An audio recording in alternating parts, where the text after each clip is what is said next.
Hi all, എല്ലാവർക്കും career മേക്കറിന്റെ മറ്റൊരു GS ക്ലാസ്സിൽ സ്വാഗതം. സോ കഴിഞ്ഞ ക്ലാസ്സിൽ നമ്മൾ സ്ട്രക്ചർ ഓഫ് ഗവൺമെന്റിനെ കുറിച്ചും അതുപോലെ തന്നെ ഇന്ത്യൻ കോൺസ്റ്റിറ്റ്യൂഷന്റെ പാർട്ട് 5നെ കുറിച്ചും ഡിസ്കസ് ചെയ്തിട്ടുണ്ടായിരുന്നു. സോ ഇന്നത്തെ ക്ലാസ്സിൽ നമ്മൾ ഡിസ്കസ് ചെയ്യാൻ പോകുന്നത് പാർലമെന്റിനെ കുറിച്ചാണ്.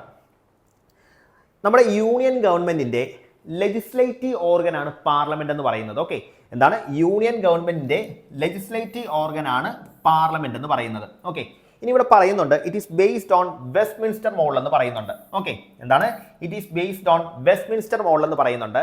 കാരണം ഇന്ത്യയുടെ പാർലമെന്ററി സിസ്റ്റം ഇന്ത്യ അഡോപ്റ്റ് ചെയ്തിരിക്കുന്നത് UK നിന്നാണ്. ഓക്കെ, യുണൈറ്റഡ് കിങ്ഡത്തിൽ നിന്നാണ്. ഓക്കെ, സോ അതുകൊണ്ട് തന്നെ ഈ UK പാർലമെന്റ് സ്ഥിതി ചെയ്യുന്ന സ്ഥലം ലണ്ടനിലുള്ള വെസ്റ്റ്മിൻസ്റ്റർ ആണ്. ഓക്കെ, അതുകൊണ്ടാണ് നമ്മൾ എന്ത് ചെയ്യുന്നത്, ഇന്ത്യൻ പാർലമെന്റിനെ വെസ്റ്റ്മിൻസ്റ്റർ മോഡൽ എന്ന് പറയുന്നത്. ഓക്കെ, ഇനി മൂന്നാമത്തെ പോയിന്റ് നമ്മൾ കഴിഞ്ഞ ദിവസം ഡിസ്കസ് ചെയ്തതാണ്. ഓക്കെ, എന്താണ് ഈ പാർലമെന്റ് കാണപ്പെടുന്നത്, അല്ലെങ്കിൽ പാർലമെന്റ് എന്ന് പറയുന്ന പ്രൊവിഷൻസ് കാണപ്പെടുന്നത് ഏതിനകത്താണ്?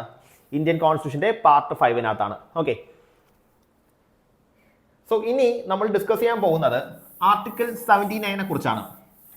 ആർട്ടിക്കിൾ 79 എന്ന് പറയുമ്പോൾ എന്താണ്, കോൺസ്റ്റിറ്റ്യൂഷൻ ഓഫ് പാർലമെന്റിനെ കുറിച്ചാണ് പറയുന്നത്. എന്താണ് കോൺസ്റ്റിറ്റ്യൂഷൻ ഓഫ് പാർലമെന്റിനെ കുറിച്ചാണ് പറയുന്നത്. കുറച്ചുകൂടെ സിമ്പിൾ ആയിട്ട് പറഞ്ഞാൽ it says that there shall be a parliament. It says that there shall be a parliament for the union which shall consist of president and 2 houses. Okay, അതായത് പ്രസിഡന്റും 2 ഹൗസസും കൂടെ ചേർന്നതായിരിക്കണം എന്തെന്ന് പറയുന്നത് നമ്മുടെ ഇന്ത്യൻ പാർലമെന്റ് എന്ന് ആര് പറയുന്നത്? ആർട്ടിക്കിൾ 79 പറയുന്നത്. ഓക്കെ, സോ ഇവിടെ 2 ഹൗസും ഉദ്ദേശിക്കുന്നത് ആരൊക്കെ ആയിരിക്കും? രാജ്യസഭയും അതുപോലെ തന്നെ ലോക്സഭയും ആയിരിക്കും. ഓക്കെ, അപ്പം രാജ്യസഭയും ലോക്സഭയും പ്രസിഡന്റും കൂടെ കമ്പൈൻ ചെയ്യുന്നതായിരിക്കണം എന്ത്, നമ്മുടെ ഇന്ത്യൻ പാർലമെന്റ് എന്നാണ് ആർട്ടിക്കിൾ 79 പറയുന്നത്. സോ അല്ലെങ്കിൽ നമുക്ക് അടുത്ത സ്ലൈഡിൽ ഇന്ത്യൻ പാർലമെന്റ് ഓർഗനൈസേഷൻ സ്ട്രക്ചർ നോക്കാം. സോ ഇവിടെ കണ്ടോ, ഓർഗനൈസേഷൻ ഓഫ് പാർലമെന്റ് എന്ന് പറയുന്നത് ഇവിടെ പറഞ്ഞിട്ടുണ്ട്. ഇന്ത്യൻ പാർലമെന്റ് എന്ന് പറയുന്നത് രാജ്യസഭയും ലോക്സഭയും അതുപോലെ തന്നെ പ്രസിഡന്റും കൂടെ ചേർന്നതാണ്. ഓക്കെ, അപ്പൊ എപ്പോഴും നിങ്ങളൊരു ക്വസ്റ്റ്യൻ മുമ്പ് SSC സ്ഥിരമായിട്ട് ചോദിക്കുന്നതാണ് ഇന്ത്യൻ പാർലമെന്റ് കൺസിസ്റ്റ് ഓഫ് എന്ന് പറഞ്ഞ് ചോദിക്കാറുണ്ട്. സോ എപ്പോഴും നോക്കണം, രാജ്യസഭ ലോക്സഭ പ്രസിഡന്റും കൂടെ ഉൾപ്പെടുന്നതാണ് എന്തെന്ന് പറയുന്നത് ഇന്ത്യൻ പാർലമെന്റ് എന്ന് പറയുന്നത്. രാജ്യസഭ എന്ന് പറയുന്നത് അപ്പർ ഹൗസ് എന്നും പറയും, ഹൗസ് ഓഫ് എൽഡേഴ്സ് എന്ന് പറയും, അല്ലെങ്കിൽ കൗൺസിൽ ഓഫ് സ്റ്റേറ്റ് എന്ന് പറയും. സോ എന്തുകൊണ്ട് കൗൺസിൽ ഓഫ് സ്റ്റേറ്റ്സ് എന്ന് വിളിക്കുന്നത് ചോദിച്ചാൽ രാജ്യസഭ റെപ്രസെന്റ് ചെയ്യുന്നത് സ്റ്റേറ്റിന്റെ ഇൻട്രസ്റ്റിനെയാണ്. ഓക്കെ, കുറച്ചുകൂടി സിമ്പിളായിട്ട് പറഞ്ഞാൽ നമ്മൾ ഒരിക്കലും രാജ്യസഭ ഇലക്ഷനിൽ എന്ത് ചെയ്യുന്നില്ല, വോട്ട് ചെയ്യുന്നില്ല. നമ്മുടെ റെപ്രസെൻറ്റേറ്റീവ്സ് ആണ്, നമ്മുടെ സ്റ്റേറ്റിലോട്ടുള്ള റെപ്രസെൻറ്റേറ്റീവ്സ് ആണ് എന്ത് ചെയ്യുന്നത്, അവരാണ് രാജ്യസഭ മെമ്പേഴ്സിനെ എലക്ട് ചെയ്യുന്നത്. ഓക്കെ, സോ വി ക്യാൻ എന്താ നമുക്കിവിടെ എന്ത് പറയാൻ പറ്റും, രാജ്യസഭ റെപ്രസെന്റ് ചെയ്യുന്നത് സ്റ്റേറ്റിന്റെ ഇൻട്രസ്റ്റിനെയാണെന്ന് പറയാൻ പറ്റും. ഓക്കെ, സോ അത് മാത്രമല്ല ഇവരെന്താണ് വിളിക്കുന്നത്, ഹൗസ് ഓഫ് എൽഡേഴ്സ് എന്നും വിളിക്കാറുണ്ട്. ഓക്കെ, ഇനി ലോക്സഭ. ലോക്സഭ എന്ന് പറയുന്നത് lower house, house of representatives, house of people എന്നറിയപ്പെടും. സോ ഇവിടെ ലോക്സഭയിലോട്ടുള്ള മെമ്പേഴ്സിനെ നമ്മൾ തന്നെ ഡയറക്റ്റ് ആയിട്ട് എലക്ട് ചെയ്യുന്നത്. Okay, so we can call it as house of people എന്ന് പറയാം. ഓക്കെ, എന്താണ് ഹൗസ് ഓഫ് പീപ്പിൾ അല്ലെങ്കിൽ ഹൗസ് ഓഫ് റെപ്രസെൻറ്റേറ്റീവ്സ് എന്ന് പറയാം. ഓക്കെ, ഇനി നിങ്ങൾ ശ്രദ്ധിക്കേണ്ട കാര്യം, എക്സാമിന് ചിലപ്പോൾ ചോദിക്കാം ഇതിൽ ഏതാണ് ഫസ്റ്റ് ഹൗസ് അല്ലെങ്കിൽ ഫസ്റ്റ് ചേംബർ ഏതാണ് അല്ലെങ്കിൽ സെക്കൻഡ് ചേംബർ ഏതാണെന്ന് ചോദിക്കാം.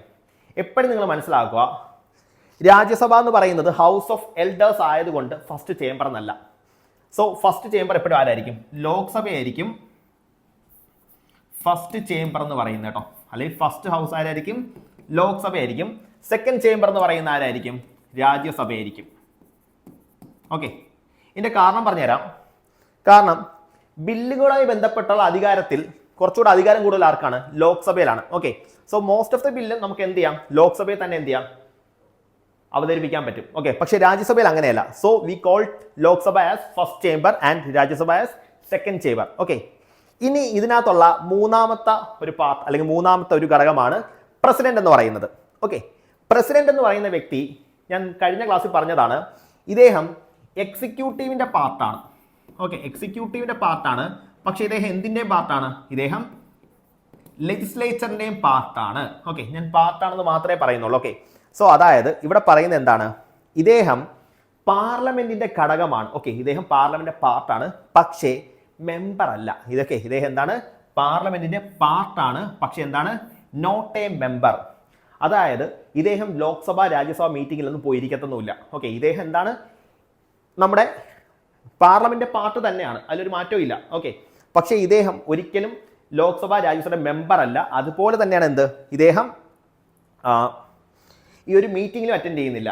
ഓക്കെ, ഇനി എന്തുകൊണ്ട് ഇദ്ദേഹം പാർട്ടാണെന്ന് പറയുമ്പോൾ ലോക്സഭയും രാജ്യസഭയും കൂടെ പാസ്സാക്കുന്ന ബില്ലുകൾ, ഓക്കെ, അതൊരു ലോ ആയിട്ട് മാറ്റണമെങ്കിൽ ആര് വിചാരിക്കണം, പ്രസിഡന്റിന്റെ സിഗ്നേച്ചർ വേണം, അല്ലെങ്കിൽ പ്രസിഡന്റിന്റെ അസെന്റ് വേണം. സോ അതുകൊണ്ടാണ് നമ്മൾ എന്ത് പറയുന്നത്, പ്രസിഡന്റ് പാർലമെന്റ് പാർട്ടാണെന്ന് പറയുന്നത്.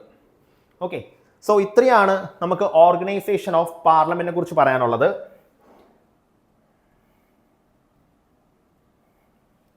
സോ ഏകദേശം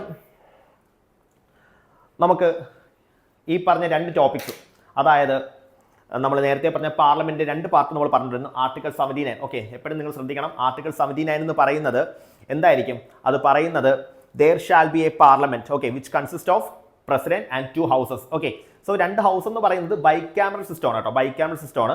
അത് നമ്മൾ മുന്നോട്ട് വരുന്ന ക്ലാസ്സുകൾ ഡിസ്കസ് ചെയ്യുന്നുണ്ടായിരിക്കും. പിന്നെ നമ്മൾ എന്ത് പറഞ്ഞു, ഓർഗനൈസേഷൻ ഓഫ് പാർലമെന്റ് പറഞ്ഞു, രാജ്യസഭ പറഞ്ഞു, ലോക്സഭ പറഞ്ഞു, പിന്നെ പ്രസിഡന്റ് പറഞ്ഞു. പിന്നെ ഇതിൽ ഫസ്റ്റ് ചേംബർ സെക്കൻഡ് ചേംബർ ആരാന്നുള്ള കാര്യങ്ങളെല്ലാം ഡിസ്കസ് ചെയ്തിട്ടുണ്ടായിരുന്നു. ഓക്കെ, സോ പ്രൊഫൈലിലാണ് ഒരു ഗ്യാപ്പ് എടുത്ത് കട്ട് ചെയ്ത് കിട്ടുന്നത്. സോ അടുത്ത ക്ലാസ്സിൽ വീണ്ടും നമുക്ക് കണ്ടുമുട്ടാം പുതിയൊരു കണ്ടന്റുമായിട്ട്. സോ അതുവരെ എല്ലാവർക്കും ബൈ. അങ്ങനെ പറഞ്ഞാൽ മതിയോ, അത് പറഞ്ഞാൽ മതിയോ, അത് പോയത്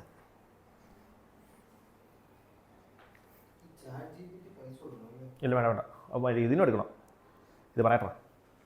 സോ അടുത്ത ക്ലാസ്സിൽ വീണ്ടും നമുക്ക് കണ്ടുമുട്ടാം. അതുവരെ എല്ലാവർക്കും